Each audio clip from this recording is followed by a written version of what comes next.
Mr. Steve McCabe.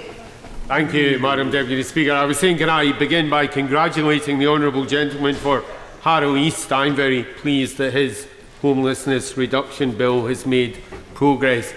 Let me be blunt, Madam Deputy Speaker. I've been here a long time and I know how Fridays work.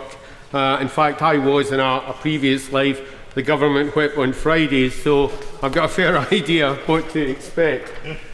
So I intend to be very brief today because I'd really like to give this straightforward proposal a chance to make it onto the statute book. If it's not the government's intention to give my bill a chance, I'd ask that the Minister considers the injustice and the wrongs that it's seeking to address, and at least he thinks about how the government might tackle this. I'm quite willing to meet with him and his colleagues to think about other options. My ego isn't such that I need to have a bill with my name on it. What I want is something to address this problem. I'm aware that the Neighbourhood Planning Bill is currently before the House. We could amend that, Madam Deputy Speaker. I think there's also a white paper imminent. The purpose of the bill is to offer occupants of family homes some relief and some protection against rogue developers and landlords who are exploiting permitted development rules, and where the shortage of local authority resources and the complexity of existing enforcement arrangements means there's little prospect of redress. Selly Oak Village and Bournebrook were once particularly attractive parts of my constituency. They consisted of a series of interlocking tree-lined streets full of small terrace and other family homes. Today they consist of to-let boards, streets, pavements and front gardens littered with skips, builders' rubble, sand and cement.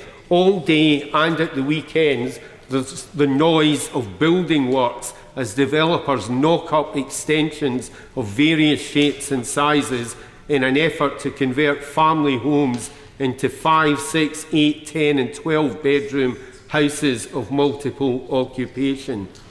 Birmingham City Council seems powerless to address this activity, even where it's clearly in breach of planning guidance, permitted development and building regulations. They say enforcement action is far too costly for local authorities and government guidance isn't clear enough. They simply can't risk a court case against well-heeled developers who are often much better resourced than them. This isn't a problem confined to Selly Oak constituency or to Birmingham.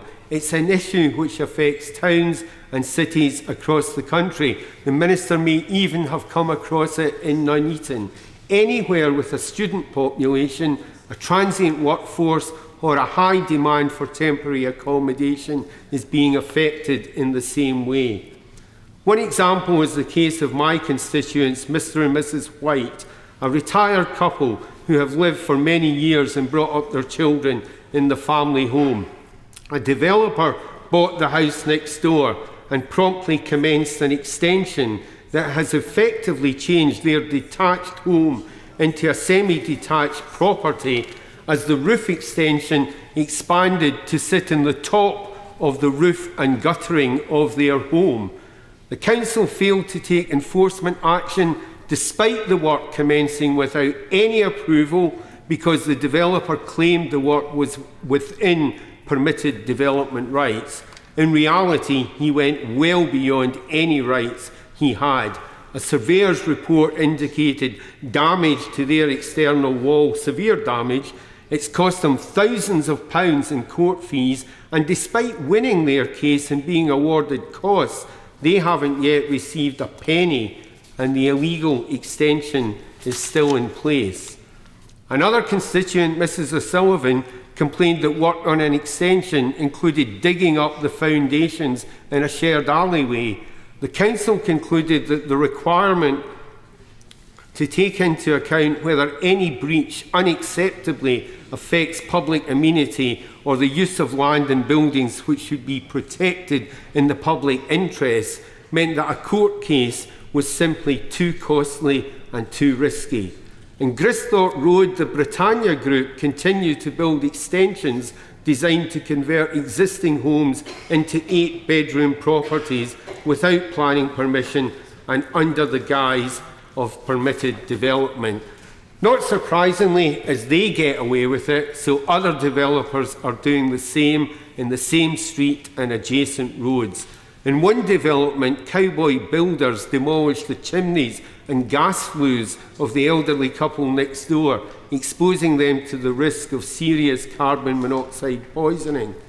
I could go on, Madam Deputy Speaker, but there will be many members of this House who will be familiar with the kind of accounts I am giving. All of these cases are about ordinary people who've worked and saved for their family homes, only to find rogue developers and landlords turning their properties and streets into a series of mini hostels. Thank the honourable member for giving way. I'm interested in his experience. Are these breaches reported by neighbours to the local authority who then fail to act, or is it that the neighbours fail to report it to the local authority? Is that they are reported, but local authorities won't act because of the cost and the complexity of the enforcement apparatus, the whole purpose of the bill.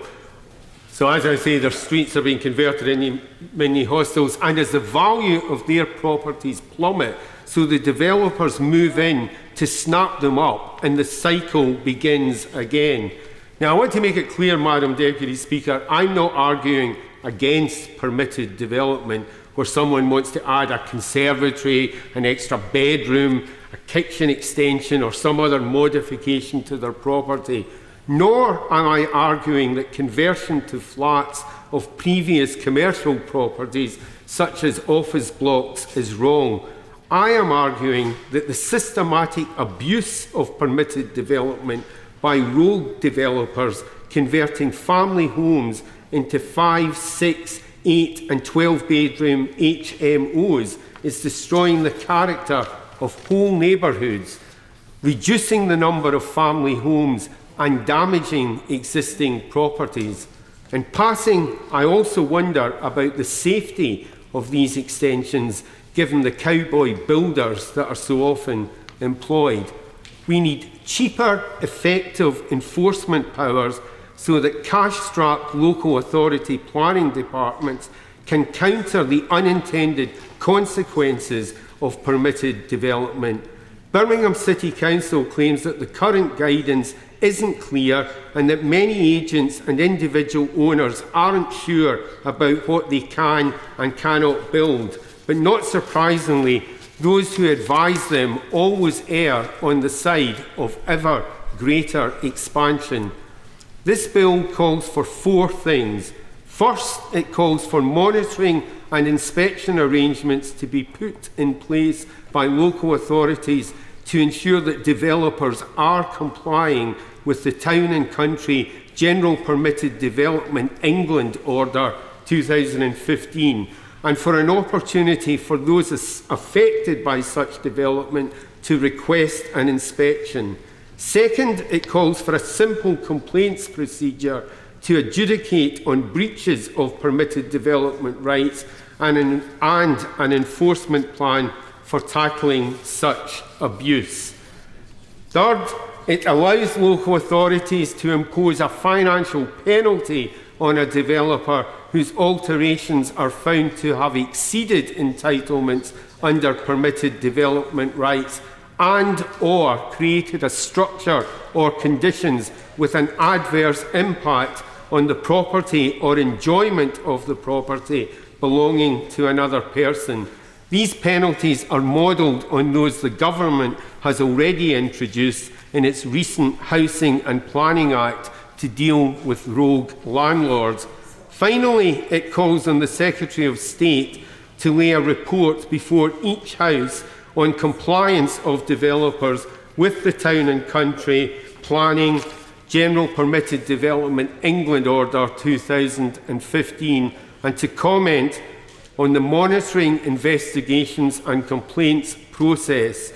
It also offers the prospect of the Secretary of State issuing clarifying guidance, given that the current guidance on permitted development now runs to about 200 pages. I think that's a measure that must be coming down the tracks.